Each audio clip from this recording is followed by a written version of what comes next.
नेपाल में देखा ना, एक भी इंडिया काट डालूंगा साला, जिंदा काट दूंगा मैं। क्या समझ के रखा है नेपाल को?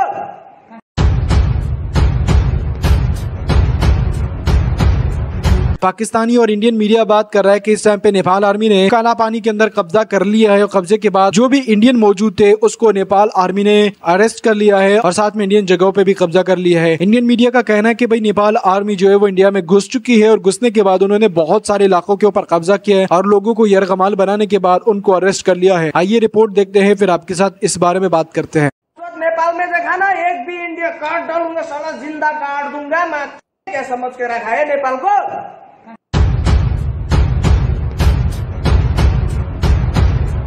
बिस्मिल्लाहिर्रहमानिर्रहीम, मैं के नियाज़ी और आप देख रहे हैं HP लाइव। चीन और पाकिस्तान के बाद अब की बार इंडिया की रुसवाई हुई है नेपाल से। जी हाँ, नेपाल ने चीन और पाकिस्तान के बाद इंडिया को खूब धूल चटाई है। नेपाल ने मौके का फायदा उठाते हुए इंडिया के अंदर घुसकर अपने मुतनाज़ा इलाके आज़ाद करा दिए।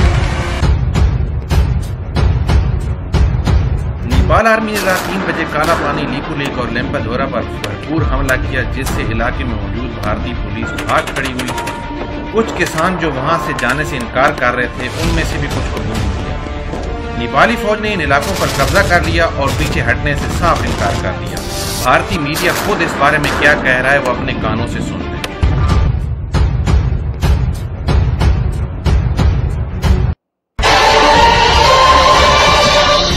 चीन के बाद नेपाल के साथ भी भारत का तनाव बढ़ता नजर आ रहा है और इस वक्त भारत नेपाल सीमा से एक बड़ी खबर आ रही है। गंभीर हुए हैं। इस घटना से दोनों देशों की सीमा पर तनाव बढ़ गया है। इस घटना से पूरा प्रशासन सख्ते में आ गया है। स्थानीय लोगों ने बताया कि एक भारतीय नागरिक को नेपाली सेना ने अपने कब्जे में भी ले रखा है। बिहार के सीतामढ़ी में नेपाल बॉर्डर पुलिस की गोली से एक मजदूर की मौत हो गई है। इस फायरिंग में फिलहाल बॉर्डर पर भारतीय SSB के साथ स्थानीय पुलिस भी डटी हुई है। तो वहीं नारायणपुर बॉर्डर पर भी नेपाली सेना जो है उसने भी अपना डेरा डाला हुआ है। तो इसकी बड़ी खबर हम आपको दे रहे हैं। चीन के बाद अब देखिए नेपाल के साथ भी भारत का तनाव बढ़ता नजर आ रहा है। इस वक्त भारत नेपाल सीमा से ये बड़ी खबर हम आपको बता रहे हैं। जी जनाब, इंडियन मीडिया खुद इस बात की तस्दीक कर रहा है कि नेपाल ने मुतनाज़ा इलाके उनसे छुड़ा लिए हैं। नेपाल ने ग्रेटर नेपाल का नक्शा भी जारी कर दिया है। नेपाल के लोग सड़कों पर निकल आए हैं, जश्न मना रहे हैं और शम्मे रोशन करके नेपाल का नया नक्शा भी बना रहे हैं। भारतीय मीडिया नक्शे के बारे में क्या कह रहा है वो भी आप अपने कानों से खुद सुन रहे हैं।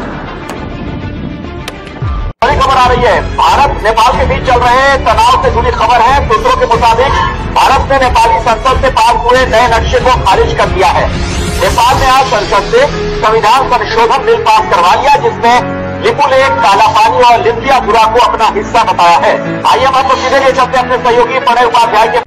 चीन ने तो नेपाल को मुबारकबाद भी दे दी है। नेपाल ऐसी ही मुबारकबाद पाकिस्तान से भी एक्सपेक्ट कर रहा है। चीन और नेपाल के हालिया हमलों के बाद अपने इलाके छुड़ाने से ये साबित होता है कि भारत मुज़ाकरात की नहीं हथियारों की ज़बान समझता है। अब वक्त आ गया है कि पाकिस्तान आर्मी भी इंडिया से ऐसी ही ज़बान में बात करके कश्मीर आज़ाद कराए, क्योंकि भारत को कोई दूसरी ज़बान समझ नहीं आती और वो 5-6 महीनों से लाखों कश्मीरियों को कर्फ्यू में बंद करके बैठा है, लॉकडाउन किया हुआ है।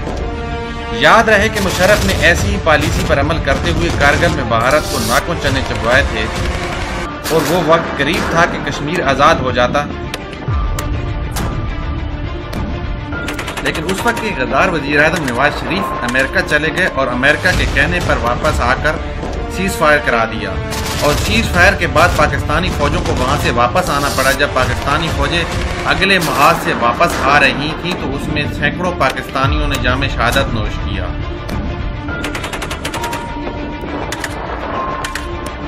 वक्त और हालात एक दफ़ा फिर तकाजा कर रहे हैं कि इंडिया जिसे मुज़ाकरात की ज़बान समझ नहीं आती, जिसे प्यार की ज़बान समझ नहीं आती, वो सिर्फ़ और सिर्फ हथियारों की ज़बान से मांगता है। तो हमें भी अपनी फ़ौजें वहाँ भेज के कश्मीर में उनसे कश्मीर छीनना होगा। क्या हमें ताकत और असले के जोर पे कश्मीर वापस लेना चाहिए या फिर चौकों और चौराहों में एहतजाज करके हमें कश्मीर वापस मिलेगा? अगर आप मेरी इस बात से इत्तफाक करते हैं कि हमें असले के जोर पर उनसे कश्मीर वापस लेना होगा तो नीचे कमेंट सेक्शन में मुझे बताइएगा ज़रूर। अगर आपको मेरी आज की वीडियो पसंद आई तो इसे लाइक और शेयर ज़रूर करें और मेरे इस चैनल को सब्सक्राइब कर लें ताकि मेरी आइंदा आने वाली वीडियोज़ आप तक बआसानी पहुँच सकें। नेक्स्ट वीडियो तक के लिए आपसे इजाज़त चाहूँगा। अल्लाह हाफिज़। तो आप लोगों को पता चल चुका होगा कि इंडिया और नेपाल के बॉर्डर पे हालत काफी ज्यादा खराब है। जब से नेपाल आर्मी काला पानी में पहुंची है और काला पानी के ऊपर कब्जा किया है, तब से इंडिया और नेपाल के बीच में हालात कशीदा है। इंडियन मीडिया इस पे बात कर रहा है कि नेपाल ने बहुत सारे इंडियन जगहों के ऊपर कब्जा कर लिया है और ये इंडियन जगह जो है वो उसमें काला पानी के एरियाज में आता है। काला पानी के एरिया में नेपाल आर्मी ने कब्जा करने के बाद बहुत सारे इंडियन आर्मी के जवानों को, इंडियन लोगों को जो है वो अरेस्ट कर लिया है और यरगमाल बना लिया है। पाकिस्तानी मीडिया का भी कहना है कि भाई नेपाल अगर अपनी जमीन लेना चाहता है तो वो इस तरीके से ले सकता है, क्योंकि इसके अलावा नेपाल आर्मी के पास कोई दूसरा ऑप्शन नहीं है। नेपाल आर्मी चाहती है कि अपनी कोई भी जमीनों को वापसी ले, जिसमें काला पानी, लेपू लेक और ओलंपियादुरा। और काला पानी में तो आप सब ने देख लिया, एक्शन हो चुका है। चाइना की आर्मी, नेपाली आर्मी और बहुत सारी आर्मी जो है वो नेपाल का साथ दे रही है और नेपाल की आर्मी इस पे काला पानी में एक बड़ा मोर्चा बना चुके हैं और वहीं पे वो उनकी आर्मी रह रही है। लेकिन बात यह है कि कब तक ये नेपाल आर्मी इसके ऊपर कब्जा करेगी। इसके अलावा भी जगहों के ऊपर कब्जा करना चाहिए, जो जो नेपाल चाहता है उन जमीनों के ऊपर भी कब्जा करना चाहिए। तो रिपोर्ट यही थी कि भाई नेपाल आर्मी इस टाइम पे काफी गुस्सा हो चुकी है और बाकी इलाकों पे भी कब्जा करने की वो बात कर रही है और कह रही है नेपाल आर्मी कि हम जल्द ही बाकी जमीनों के ऊपर भी कब्जा करने वाले हैं। आज की वीडियो अगर आप लोगों ने देखी, समझ आई है वीडियो, तो वीडियो को लाइक लाजमी कर सकते हैं आप लोग। मिलते हैं नेक्स्ट वीडियो में।